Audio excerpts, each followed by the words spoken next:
morning, good afternoon, and welcome to our webinar. And today's topic is making health for all policies. It's really great to be back again to resume our weekly webinar series. And it's also great to start with such an important topic, because the topic today is about the contribution of health and health systems to other sectors. And we're talking here about the SDGs such as no poverty, better education, gender equity, climate action, you name it. So what can health and health system do to help these SDGs achieve their particular goals? So in principle, what we suggest is don't ask what other sectors can do for health.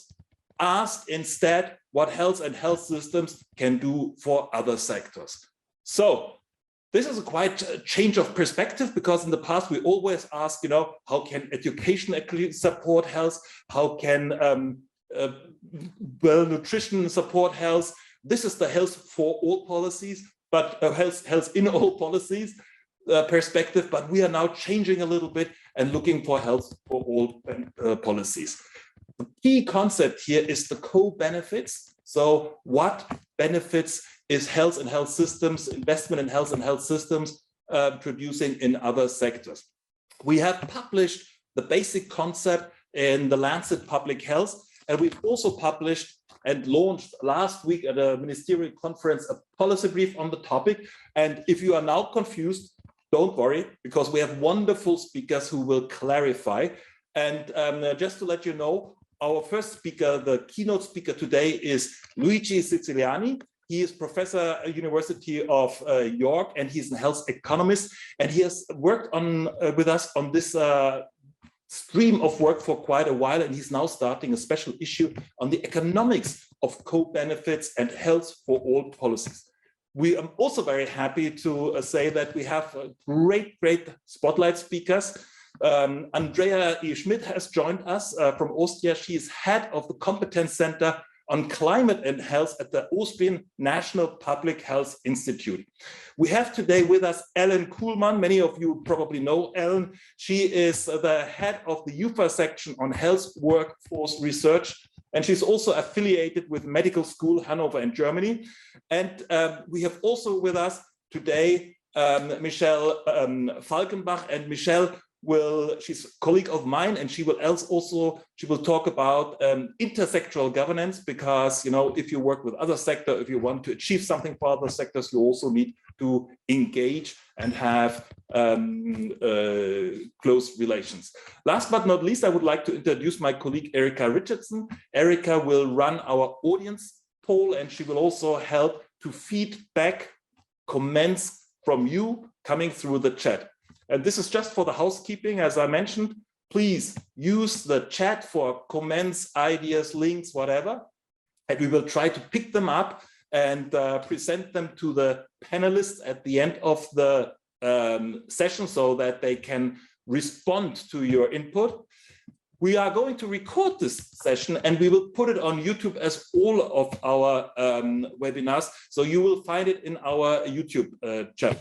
So that's it for the introduction. And now I would like to ask you, Erika, please, can you start the poll? So first question, very simple one. Is intersectoral action to maximize the co-benefits of investing in health and health systems on the political agenda in your country? It's a simple yes/no question. And then the follow-on is, which sustainable development goal benefits most from investments in health and health systems? So might that be to do with lowering poverty, quality education, gender equality, climate action, decent work and economic growth? Or is it one of the other SDGs, or indeed none of the above? Please let us know. We're really interested to hear your thoughts. Thank you. Back to you, Matthias. Erika, thank you so much. And to all of you in the audience, you have some time to respond to the poll, and we will present the poll right after the presentations. But now we start with Luigi Siciliani, who will feed us in on the key concepts and also a little bit on the evidence and the economics of health for all policies. Luigi, the floor is all yours. Thanks for giving me the opportunity to present the brief on behalf of my co-authors. So as Matthias has already mentioned, our starting point is health in all policies. And I think we are all familiar with this concept, which tries to emphasize possible benefits between different sectors. And this can go in both directions. It can go from health to other sectors, or it can go from other sectors to health. But if I would ask you to give me some examples of these co-benefits, most often you would come up with co-benefits that go from the other sectors to health as opposed to the other way around. So if we think about transportation policy, introducing speed limits, this will reduce fatalities. If you think about pollution, if you can reduce pollution, this will reduce respiratory disease. So often in practice, it's always from the other sector to health and not the other way around. So what we want to do with health for all policy is just really to emphasize, as Matthias has said, the co-benefits that can arise from health to the other sectors. So that's our focus, and we really want to put the spotlight on that. So in that sense, this was already in the other concept, but we just want to emphasize it to make sure that this doesn't get lost. So the way we have tried to frame the relationship between health and other sectors is through the Sustainable Development Goals. This doesn't have to be that way, but I think we find it useful to focus on the SDGs as a good framework to think about this co-benefit. The other important point to emphasize is when we talk about health, we mean a broader concept where we'll have in mind health or health systems or health policies. So there may be different co-benefits that arise either from a better health or from some specific interventions that go either through the health systems or the health policies. So that's our general framework. So again, in this diagram, I'm trying to emphasize that it's all both health and health policies that can generate these benefits. And the next one, these are just the SDGs. So good health is one of the SDG number 3. And with my spider diagram, I've tried to emphasize possible links that goes from health to other SDGs. So SDG 1 is no poverty. If you have a health insurance coverage or expanded coverage, this can reduce catastrophic payments and contribute to reducing poverty.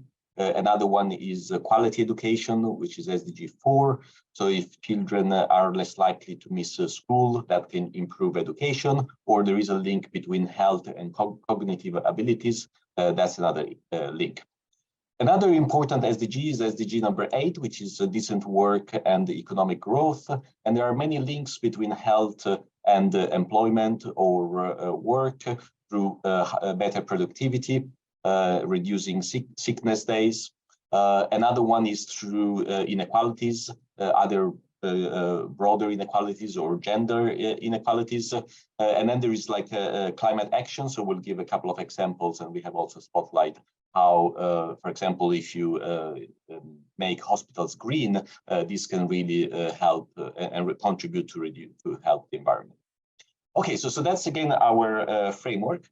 In terms of evidence, we have already started so we have started on 3 of these SDGs. We already have documented in our policy brief the existing empirical evidence that highlights that this spillover exists and that they can also be quantified.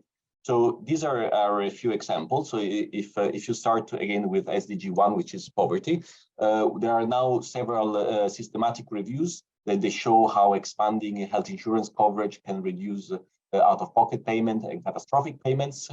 So here I've put some examples from specific studies from specific countries. There is one study from Thailand that shows that if you expand coverage to informal workers, this can reduce out-of-pocket payments by 28%, catastrophic payments by 2%. There is a similar study for the Republic of Georgia. There is another study on US Medicaid expansion, how this reduces unpaid bills or debt from third-party collections. There is another study from Peru that shows that although you don't find reductions in out-of-pocket payments, there is a large expansion in access. So that's SDG 1. Another example is SDG 4 on education. Again, here we have searched the literature to try to see, is there any studies that already can provide some evidence that these spillover effects exist. So there is one study from Norway, for example, that shows that the introduction of a nutrition breakfast program in schools can increase in education by 0.1 years through improved cognitive ability. There is another study from Norway that goes back in the past when in 1948 this tuberculosis control program was introduced, and this increased school days and then in the long run increased earnings as well. There is another study on US Medicaid that expanded the eligibility for children, and this increased college enrollment. Another study from Malawi that shows that antiretroviral AIDS therapies improves cognitive ability and schooling. So you can see that there is quite a lot out there already that can document some of these co-benefits, and we have tried to bring them together in our policy brief. Now, the next one, and is the last one that I'm going to discuss in terms of the evidence, is SDG number 8, which includes both employment and economic growth, which they are connected but quite separate concepts. So in terms of employment, we have, again, quite a few studies that shows how health or health systems can contribute to employment. One study from Canada shows that when innovative cancer treatment were introduced, this reduced quite significantly negative employment effects by more than 50%. There is another study from Mexico that shows that if you expand the health insurance coverage, labor supply of informal workers can go up, and this is mostly women who have caring responsibilities that can go back to work. And there is another study from Jamaica that shows that if you eliminate fees in public facilities, that also reduces sick days and improves, that allows people in the working age population to go to work. Now, that's the interventions of the health systems. We also have some evidence that shows how health shocks can affect people. So there is one study from Denmark, for example, that shows that people who have a stroke or heart attack, that this has an impact on earnings. There is another study showing that if children develop diabetes, then it's more likely that mothers will shift to part-time work, and this has an effect on household income and so forth. So again, this is employment. And what I want to emphasize on the methodological aspects is that all these studies that I've mentioned so far, they are in what I call like a causal framework. So by causal, I mean that these studies, they show that these interventions on health or health system that causes a change in the other domain. And this is quite important for co-benefits because we know that education increases health. But here we are really trying to make a point that the direction of causality goes the other way around. So that's why we are really looking at these studies that have this specific framework. The other important element of SDG 8 is not only employment, is growth. I mean, we know that there is like a link between employment and growth through higher productivity, but that's not the only way through which health or a health system can contribute to growth. If you think about the research and development, for which there is quite a lot in health systems, this could generate positive spillover effects in other domains in the economy. The relationship between health and growth at the country level is a little bit more difficult to establish, and again, that's because income growth stimulates health spendings. So health spending could also stimulate growth, but this is a bit more difficult to disentangle empirically. I'm not going to emphasize that so much. Okay, just then to conclude, there are several other SDGs. I've emphasized the 3 important SDGs. There are many others that I've briefly mentioned here. The SDG 10 is about, and 5 are about inequalities, either overall inequalities or gender inequalities. We know that the health sector is a very large employer. So any activities that they do in terms of reducing pay gap or improving working conditions, that can have a positive contributions in reducing gender inequality in societies as a whole. There are potential positive co-benefits in terms of the environment and climate action. If you think here, they're just two examples. If you think about waste, other hazardous waste or non-hazardous waste, quite a lot of consumption of generations of plastic, for example, in hospitals. Any actions that can reduce this waste can have a positive effect on the environment. There are also other channels through responsible consumption. If through better lifestyle we can reduce consumption of red meat, then again this can have a positive effect on the environment. And then last, SDG 16 on peace, justice, and institution. Again, if you think about universal health coverage, this could contribute to create more stable institution. So to sum up, what we are trying to do with health for all policies is to put the emphasis on the specific co-benefits that can go from health to other sectors. This is not to say that the co-benefits that derive from other sectors to health are not important, but we think that these have to be emphasized. We want to emphasize this more in the future. So if you're interested a little bit more in the details about the things I've just said, you can find them all in the brief. Thanks a lot.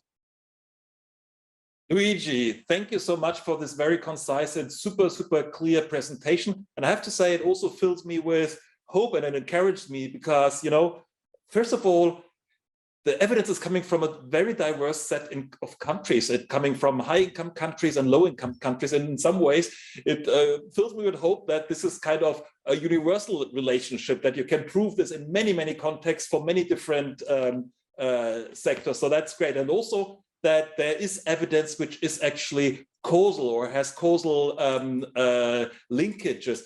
And also what I thought is last week, we had a presentation and we were including actually health literacy, and our colleague Christian Sørensen, who was talking about health literacy, she told us, well, there's plenty of literature, tons of literature focusing on the effect of health literacy on health. But if you look into the other direction, there are only like 3-4 studies. And I think there's a lot to discover because our mindset is always looking into the other direction. Our mindset is looking into the health in all policies, but we are now looking into health for all policies. So absolutely great. Thanks a lot, Luigi. And I'm really looking forward to the research coming from your leadership on the economics of the co-benefits. Erika, I think it's now the time to feed back the results of the poll. Yes, absolutely. If you could put them up, Annalisa. So interestingly, intersectoral action is not on the agenda everywhere. It's a sort of, I suppose it is in the majority of the countries represented here, but not in all of them. But when it comes to which sustainable development goals benefits most from investment in health and health systems, then decent work and economic growth and low poverty are the two. So the sort of like economic co-benefits are the ones that are being highlighted here by the audience. But we're going to hear about other ones. So really excited to hear what the Spotlight speakers have to say.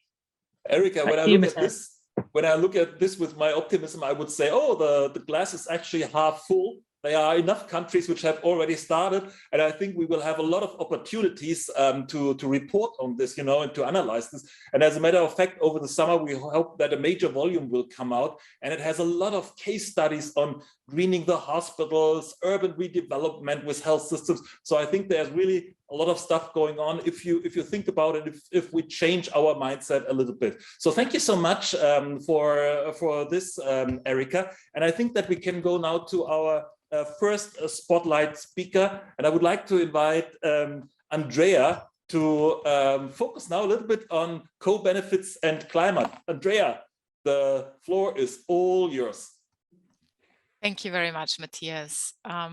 Yeah, thank you for giving me the opportunity to be here. Can you see my screen? Yes, we can. Okay, perfect. I will be talking about health for all policies into the direction of climate policy.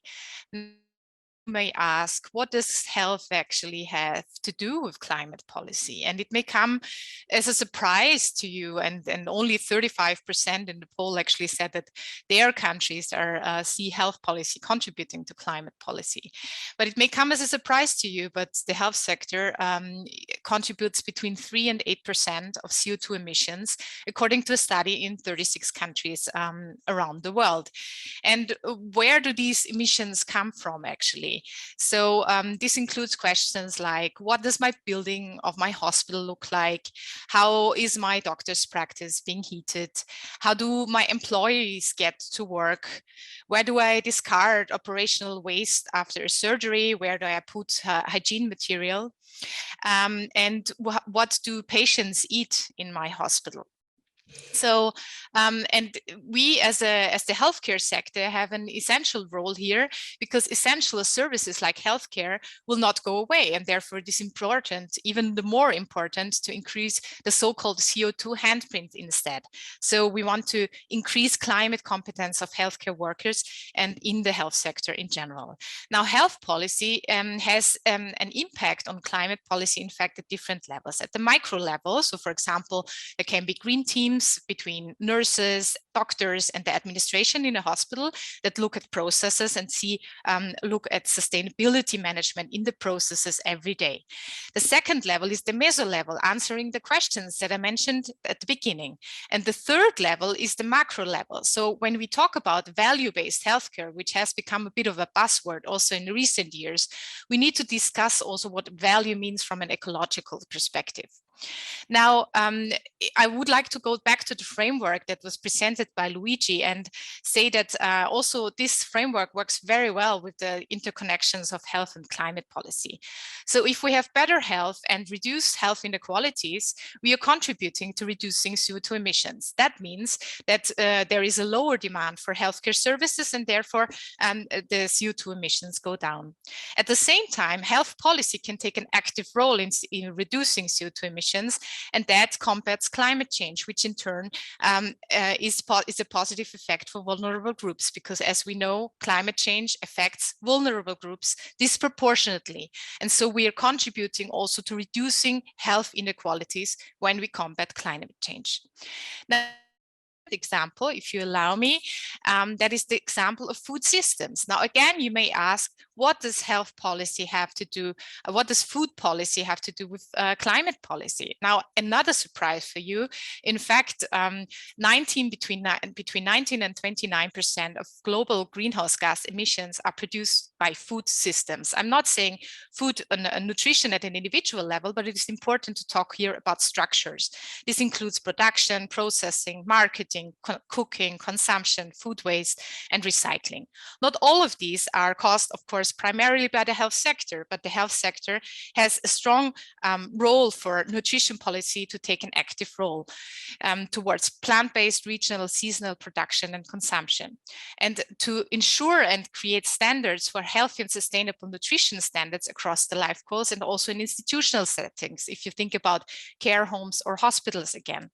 And also that to make the healthier and sustainable choice the easier one. So to create structures that make it easier for health policy to contribute to climate policy. I could talk also about active mobility and urban planning, but unfortunately I do not have time. But please think about also the connections between health promotion and climate change mitigation, and look up the policy brief, which also has some inputs on that. So with this, I will have to conclude and your questions to discuss this further. Thank you so much. Thank you so much for this extremely useful input, and again, I would say, wow, what a marriage in heaven, actually, between health and climate. There's so much they can actually do together. And you were talking in the beginning about hospitals. We have a lot of case studies from Toronto, from the UK, on hospital screening, and it's not just blah blah or lip service. It's real action, and they're also measuring to what extent they are actually achieving their goals, and it goes all in the right direction. Also, please be reminded that the European Commission has started a skills initiative, which is focusing on digital and screen skills, and across all sectors. And the healthcare sector is just one out of, I think, 12 or 13 sectors. So there's work ongoing. And I think greening hospitals, greening healthcare is really a key activity and very important. Thank you so much, Andrea. And now I would like to invite Ellen Kuhlmann. Ellen, please fill us in on the health workforce and equity, and the floor is all yours. Thank you very much. So for this opportunity today, I will more focus on gender equality. And at first, let me thank you very much for this opportunity. I think it's really highly timely, because tomorrow is 8th of March, the International Women's Day. So what could fit better than today talking about the co-benefits? Next slide, please. And I think what makes health and gender equality so specific is that this is an example really where we can only say, look in the past, then you see that health has really done so much for gender equality, because the women's health movement of the 19th and 20th centuries and the fight for reproductive rights have been so strong drivers for social change and for women's rights. And these connections, these strong connections, can be twin forces or a double win situation. But unfortunately, on the other side, if gender is ignored, it will turn out also as a double jeopardy. And these disadvantages are strongest in minority groups and vulnerable populations in situations where gender intersects with ethnicity, race, age, sexuality, and will reinforce these effects. Next slide, please. So that was the past. Let's have a look what is going on now, or in the most recent past. As we all know, COVID-19 has affected everybody, but it has affected women and minority groups and nurses strongest. So that means COVID-19 is unfortunately an example of this double jeopardy, because gender equality and other minority groups have been largely ignored in health policy and pandemic protection. But let's have a look at the future. What could be done better? How health could actually drive gender equality? I just want to give you two examples. So reproductive rights and access to abortion, really the key issues of women's rights and gender equality, and important areas of health. So if health improves in these areas, is very strongly connected to the rights of women, to better social participation, and also to human rights. And the other example, that is what Matthias already mentioned, my main area also, the health workforce. So investing in the health workforce, strengthening the role of nurses, improving mental health, all these would very strongly support labor market equity, it would support women leadership, it would support social participation and rights. That was, I think Luigi already mentioned that in a similar way in relation to the policy brief. And it is kind of a surprise that in the poll, only about 1/3 of you think that there are strong relationships between health and SDG 5 and gender equality. And I think it is really a key area. So improvements, I would say all improvements in health impact positively on gender equality, because it's connected to so many areas. And with this, I would like to ask you for the last slide, but stop and only want to mention my colleagues, and that what I just told you is related to collaborative work. So thank you very much. Thank you so much. And also, Ellen, thanks a lot for talking about the health workforce, because it's a huge segment of the labor market, and there are plenty of women in it. Actually, some people talk about the feminization of the health workforce, and we see at the moment that in some countries what was promised during COVID-19 is denied, and there are very, very serious industrial action labor disputes in some countries. But we mustn't forget about many of those workers active in the belly of the hospital, which are not necessarily medical stuff, like cleaning staff, laundry staff, administrative clerks, and so on. I think there's a lot to do for the health sector, given that it's such a huge segment in the labor market. Thank you so much, Ellen. And it's now my great pleasure to move to Michelle Falkenbach. Michelle, we heard about all these work, the contribution that health and health systems can do for climate, for the health workforce, for women. And we also heard from Luigi, from the overview on the evidence, there's a lot of intersectoral stuff going on. But of course, intersectorality requires that we talk to each other, collaborate. Can you fill us in a little bit on some aspects of this intersectoral collaboration, this intersectoral governance? Thanks. Lovely. Thank you so much, Matthias. And that is exactly the key word, governance. So we are moving into something that is perhaps a little bit less colorful than the presentations that you've previously heard.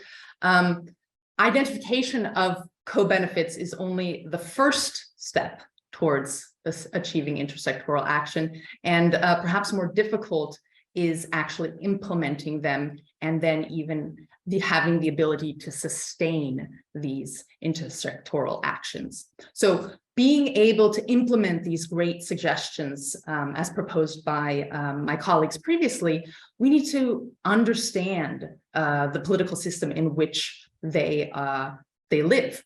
And we also have to understand the constraints of the government in which they're located. And what I mean by this is we have to understand how much political conflict an idea or a proposal is likely to generate versus how important that idea or proposal actually is. And here I'd like to point you to this beautiful 4-cell that you see on the screen. And if we, for example, take a proposal like greening hospitals or increasing investment in the health and care workforce and place it on these 2 dimensions, and the 2 dimensions are conflict and salience is the importance of an issue, then we ask ourselves, how controversial is the topic in, for example, is this topic of greening hospitals or increasing investment in the health and care workforce? How controversial is this topic in the health and environment or work sectors? And further, we ask, how important is the topic to high-level politicians in these sectors who actually have the power to intervene and force a resolution? Now, naturally, the ideal solution is located in the lower left-hand corner and having a high level of salience or a high level of importance and a low level of conflict. However, the ideal is never really the case, so we have to get there. And we need the help of policy experts and advocates to try and change the location of the issue, so to move it to these different quadrants and eventually, hopefully, end up in the lower left-hand quadrant. And the most effective way to do that is by increasing the salience of an issue, increasing its importance, making it more important so you have to pay attention to it, so that politicians have to pay attention to this issue. And if possible, also reduce the conflict of the issue. And we can do that through having policy alternatives or even trade-offs. And what can also help to move these issues is to focus on their co-benefits, as we heard a lot about. So one of the reasons for that is because co-benefits offer more. It's in the name, more benefits. We need to point to those win-wins for both sectors involved. the health and the environment sector, or the health and the workforce sector. And that will increase the salience of the issue because of the potential for wins for both sectors. And also, by talking about the co-benefits, we can redirect the conversation and thereby decrease potential conflict. So if there is a little bit of conflict in the health sector, we can redirect that conversation, focus a little bit more on the benefits in the environmental sector, and then again, really push forward those win-wins as opposed to a lose-lose or win-lose. And now let's assume a proposal or an issue becomes highly salient and the levels of conflict are relatively low. What other governance tools can support implementation and sustainability? Well, firstly, very important is being able to set objectives that are clear, widely understood, measurable, and monitored. So having a plan, having indicators, targets, having a good budget.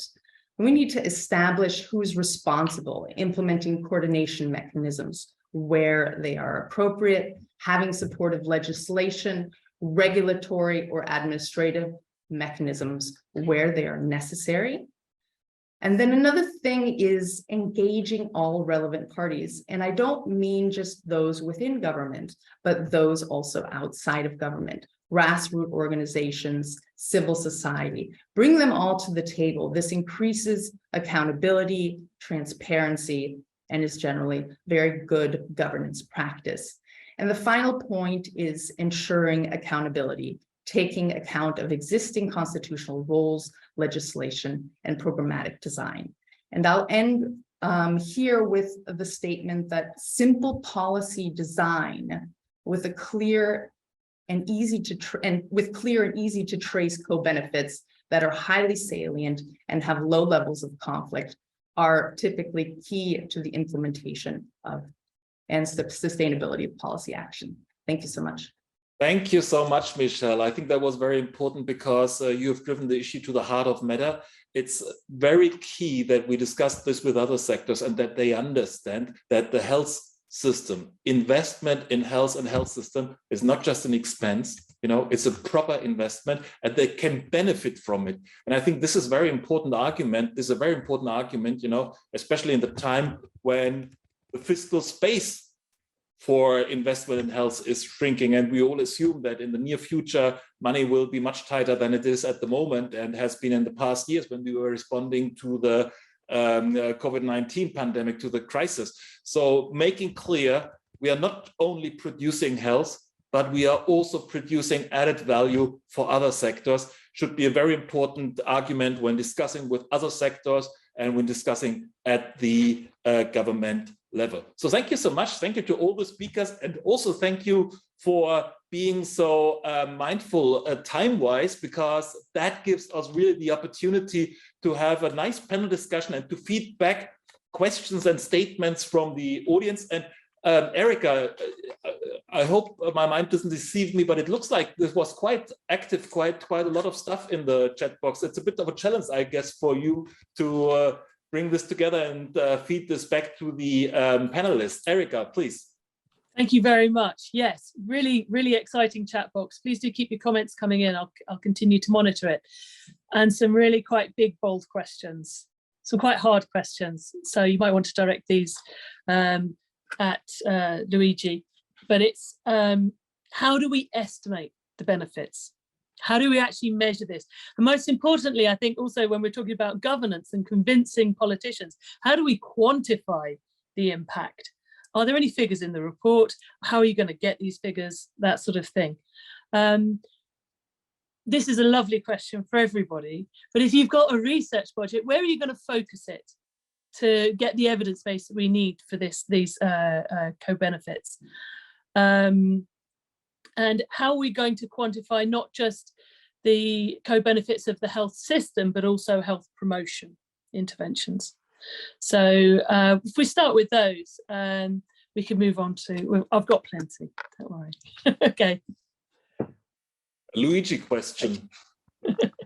Yeah, no, thanks a lot for the opportunity to clarify this. So in the report, we do have some concrete data, and I've tried to use some of them in my slides. So just again to emphasize that there are many studies already out there, not a huge number, and they quantify the effect of specific interventions. So if there was like, for example, it was like this Norwegian study to try to quantify, you know, if you introduce this nutritional program, how much does this improve education? And he said, I can tell you that the effect of that program is 0.1 additional years of education.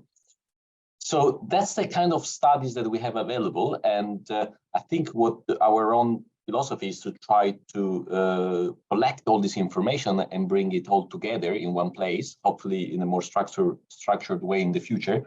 And I guess in terms of how useful this can be, I mean, one simple implication is when you think about that negotiations that the Minister of Health has every year with the Minister of Finance or in Economic Ministry to say, well, you know, normally that discussion goes like, okay, if you spend more on healthcare, how does that improve health?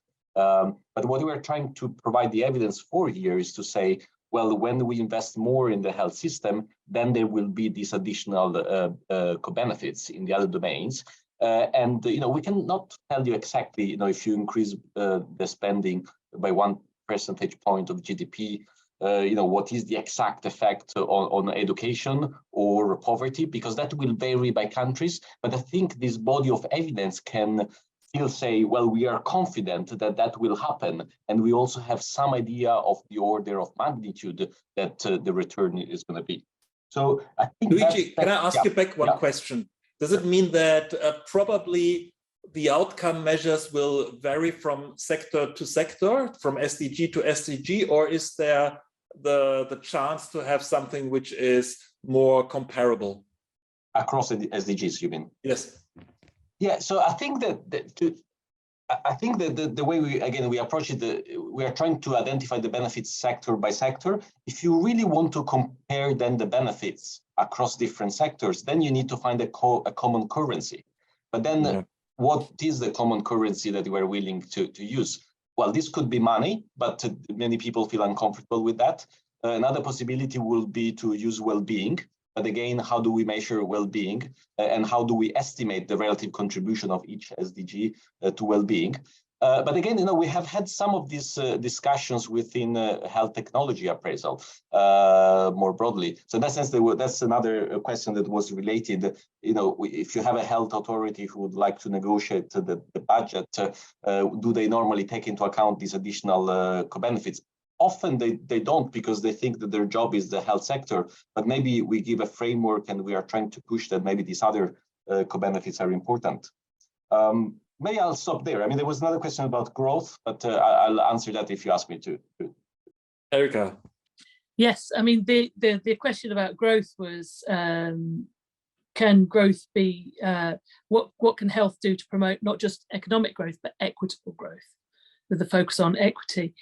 And an interesting question is just sort of like popped in with, what was the initial response from ministers? Do we have any feedback yet on how ministers feel about this, particularly when it comes to the sort of like shift in mindset that Luigi highlighted? So how can we get health authorities to be more confident about highlighting the co-benefits of policies on issues such as absenteeism reduction and things like this? So yes, more maybe governance. I don't know. Back to you in the studio, Matthias.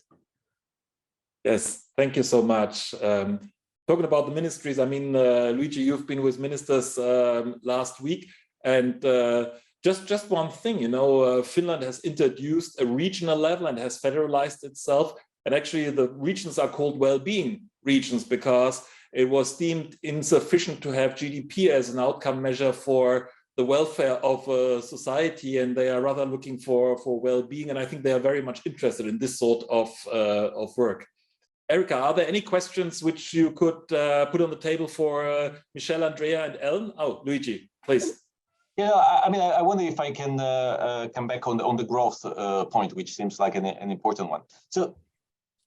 So I think what COVID has showed is that, and you know, that's what everyone says, is that how important is the effect of health on the economy. So you know, you can go the other way around. Now, when it comes to quantify this, that's where the problem starts. So in that sense, we know that we have lived through this experience that shows how pandemics have like a large effect on the economy. But when it comes then to say, well, can you quantify how much health contributes to the economy? That's where things empirically get a bit difficult, because growth affects health and health affect growth at the same time. So that doesn't mean that we don't want to make the case that there is a link between health and growth. And just flagging that while for some of the other SDGs, it is simpler to make those connections, because if you think about employment, you're linking your health at an individual level with whether you work or not, or whether you have education. When you're when you're thinking about growth, this is an aggregated concept. And so you're thinking about a country or a region, and that's why this link is more difficult to establish. But that's not going to stop us from trying to establish those links as best as we can. So I just wanted to make that point. Very good. Thank you, Luigi. Yes, so is there evidence that healthier people are more climate conscious? That was one of the questions that came up. But also maybe sort of more broadly talking about sort of value. So that, Andrea, if you'd like to comment. Yeah, thank you so much. I wanted to say also in terms of when we talk about well-being, the question, we talk only about human well-being, or do we also talk about planetary well-being, to make things even more complicated? So I'm sorry about that. And I think when we talk about, even within the health sector, about health systems performance assessment, for example, we're not looking at the performance that the health sector has and the impact that it has on other sectors, or it has on the environment or on climate aspects. So I think there is still some room also for discussion on that. That was just a short comment on the previous question. So thank you for the question on healthy and climate-friendly living. Well, we need to keep in mind that there is a social gradient of health. So we know that people with a higher socioeconomic status, with higher education, with higher income, have also more possibilities for better health. And this, of course, makes it also easier for them to take to make healthier choices. And the same applies in many cases also for climate consciousness.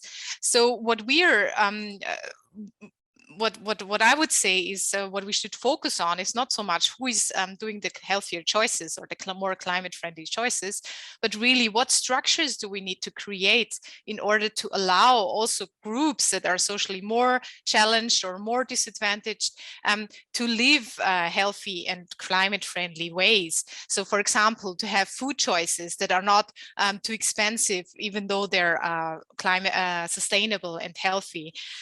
Also, the same applies for transport, for employment, for mobility and living standards. And also, I think an important aspect here is gender that we haven't touched upon in that context, but that Ellen, of course, mentioned quite nicely already today. And so when we talk about climate conscious choices, it's also about gender structures. So, for example, women with care responsibilities will have much less ability also to choose in some cases, because they might be more burdened with unpaid care tasks, etc. And we know also from other studies that red meat is much more often chosen by men, also when it comes to, for example, institutional choices. So, for example, who is choosing the menu in a hospital? It's mostly men, and this again leads to a vicious circle in terms of food systems. So I think we need to think about these climate choices much more talking about the individual level. Thank you. Thank you so much, Andrea. And thinking about a little bit the arguments made and the intersectoral collaboration, you were just talking about health and climate. There was a question, I think, from the audience, what sort of budgetary mechanisms are actually needed. And my view on what you tell is that sectors are probably working much closer together and acknowledging what they do for each other and trying to set this off a little bit. So probably budgetary mechanism like joint budgeting or delegated budgeting might make some sense. Is there any experience? Andrea, you're nodding.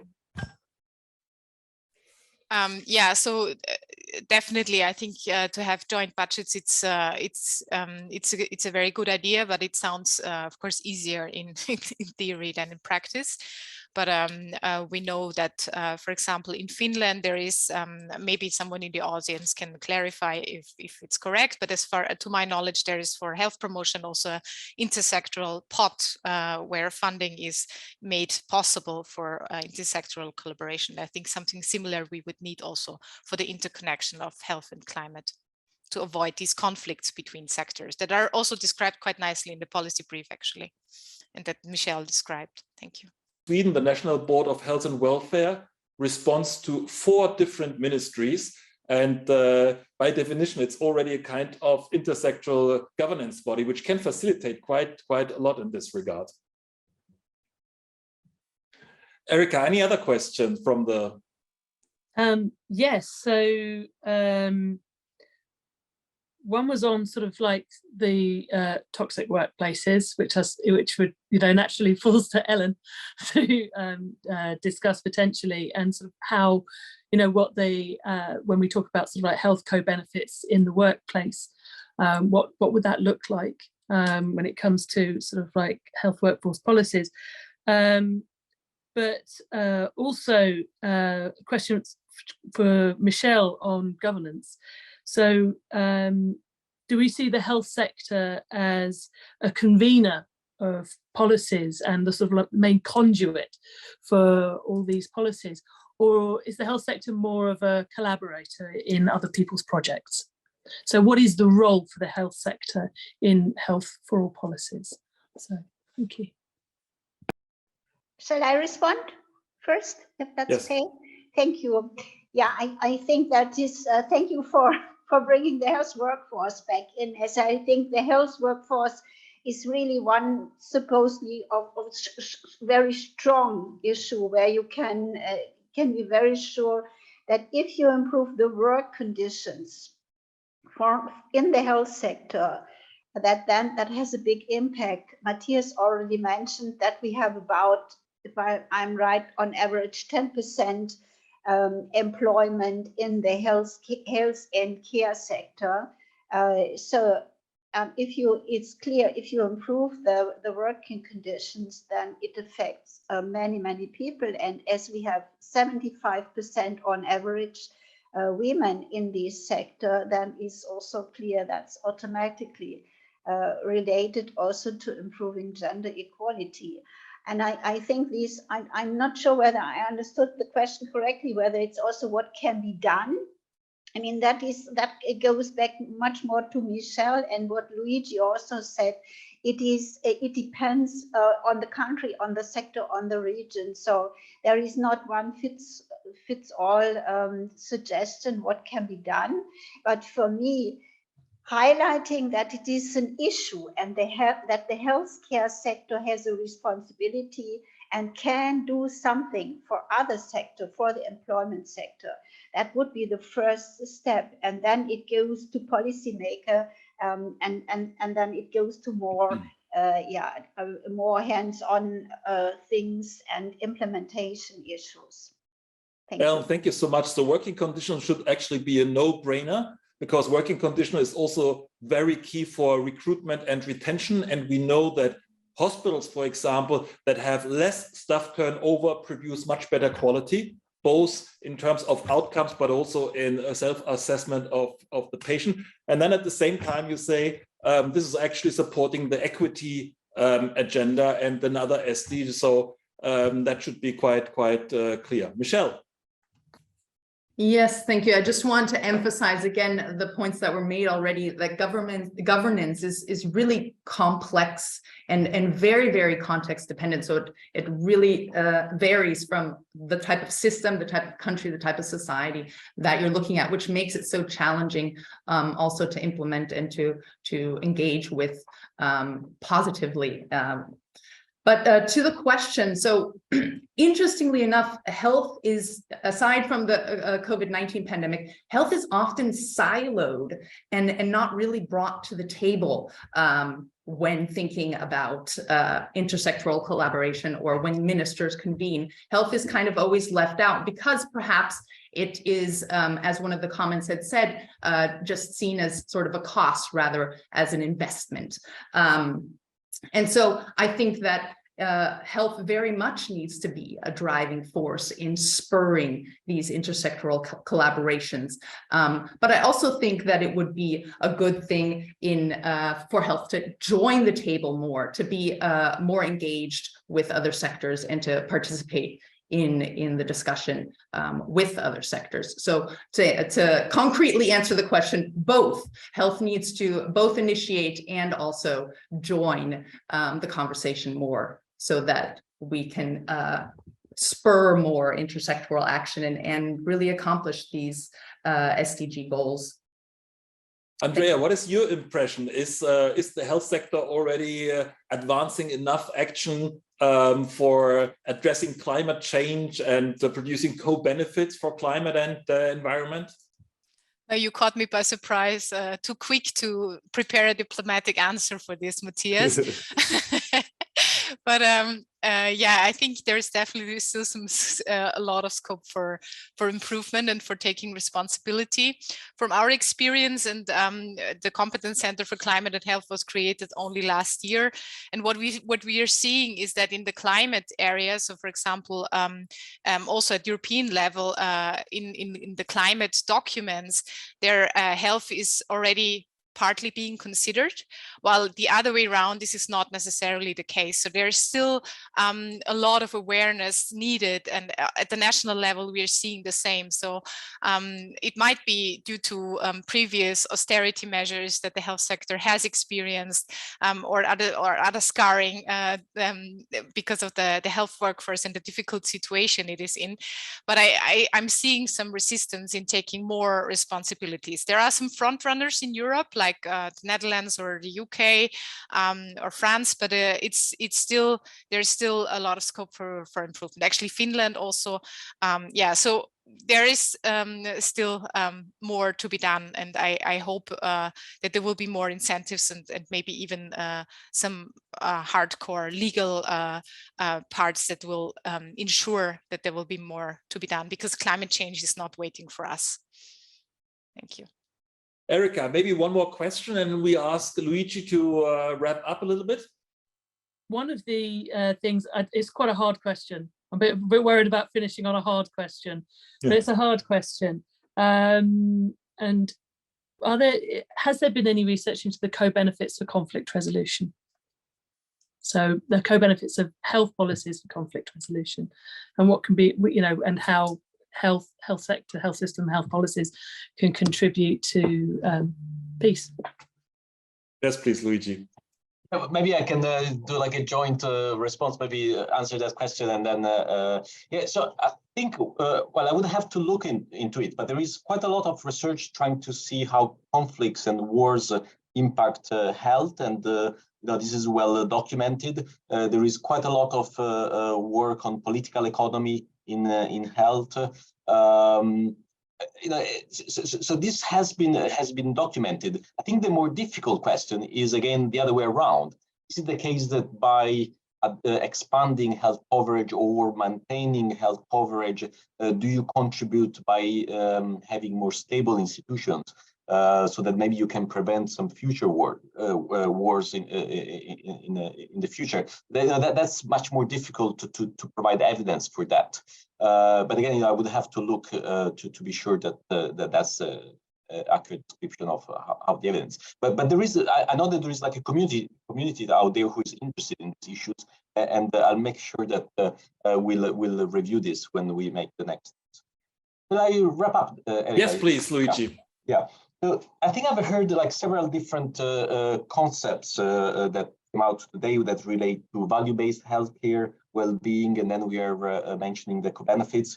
So the last point I want to make here is that all these concepts are all related and they are compatible with each other in the sense that, co-benefits, you can think that these contribute to well-being. If you think about value-based healthcare, well, in one policy brief with Anna Sagan and Peter Smith, we actually defined value-based healthcare, suggested that we should take well-being as a concept to think about value.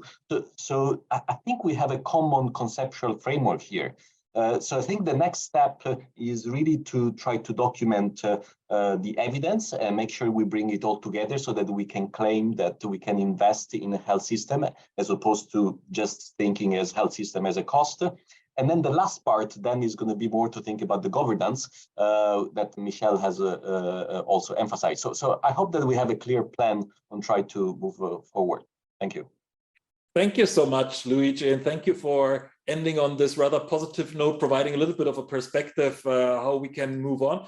Thanks a lot to all the speakers. Erika, thanks, and I hope you all enjoyed it. We have enjoyed this massively, and hope to see you soon next time. And watch out for the policy brief, the volume which is going to come, and the article in Lancet Public Health. Bye. Take care.